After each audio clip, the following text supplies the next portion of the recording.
Hey, Covenant Church, it's Pastor Chris here. Well, I've been on social media since the start of the quarantine, and I have to be honest, a quick confession from the pastor, I'm really looking forward to getting off of it. I've been reminded of all the things that I used to not like about it, and not anyone in particular, just the overall experience for me. And primarily, I've just seen it as a way of comparison. It feels like that's all over the place, is that our hearts are so prone to want to compare how we are doing or what we believe or how we're approaching something with somebody else. And as we know, the typical mantra of comparison kills. And I really think it does. It's not something that's new either. It doesn't just happen in quarantine. It happens in everyday life. We compare ourselves. We compare what we do and how we approach things with other people, and we stack ourselves and rank ourselves in our hearts against other people. And social media is just prime for that kind of stuff, particularly with the likes and the responses and all that. It's even hard for us as we are looking at the different covenant dailies. Oh, who's getting the most views and who's getting the most likes? It's silly. It's silly. We're doing this not for people. We're doing this because the Lord has called us to minister to Covenant Church. And that's what we want to do.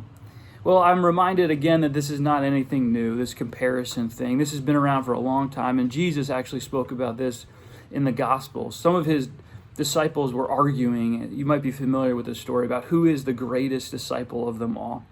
Well, they were jockeying back and forth, and Jesus approached them, and I love how Mark talks about it. He says he asked them a question, but he knew what was going on in their heart. You see, their heart was wandering away from finding their satisfaction in the fact that they were actually getting to be disciples of the Lord and find their complete satisfaction in God. But they were wandering from that, and Jesus knew that. So he went right after that heart, as he always does. And he basically highlights two things with them that I think are helpful for us today. The first thing he highlights with them is that they need to have a spirit of humility. This comes from a posture of thankfulness. Pastor Trent did a wonderful Covenant Daily about saying that we get to do things. We don't have to do them. And that speaks to this thankfulness posture that we can have. And I think that comes right from humility. Another way that I've been prone to say it recently is that, I am so glad that person, and then fill in the blank. To genuinely be able to say, I'm so glad that person seems to have a good homeschooling experience in this quarantine. Or saying things like, I am so glad that person was able to see their grandkids. Or maybe for some of you, I'm so glad that Chris could get a haircut when maybe he wasn't supposed to during quarantine. You see, there's this posture of humility and thankfulness that absolutely kills comparison, because when we see that every good gift we have comes from the Lord and not anything that we do, that in and of itself gets rid of all kind of comparison, because we see ourselves as all unworthy, but yet recipients of the grace and the blessings that we have from the Lord. Well, the second thing that Jesus talks about is that actually part of fostering this understanding and heart of humility is to look at the little kids and to receive them. Back then, kids were not like they are now, where they're a little bit more the center of attention now than they used to be.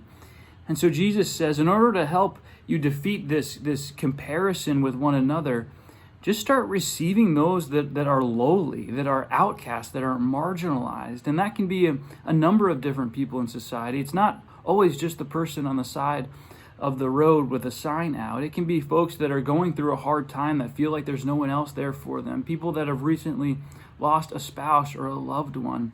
To actually receive those people. And in that receiving, you can understand that this is all a gift that God gives. And because it's a gift, this is something that can kill comparison.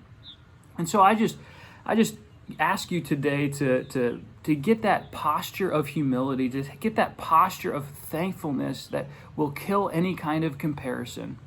Boy, I can't wait to see you all on May 17th as we are doing a soft opening. More information is coming later, but we're so glad that we've been able to connect in this way. Blessings to you all, and I hope that you can kill comparison today.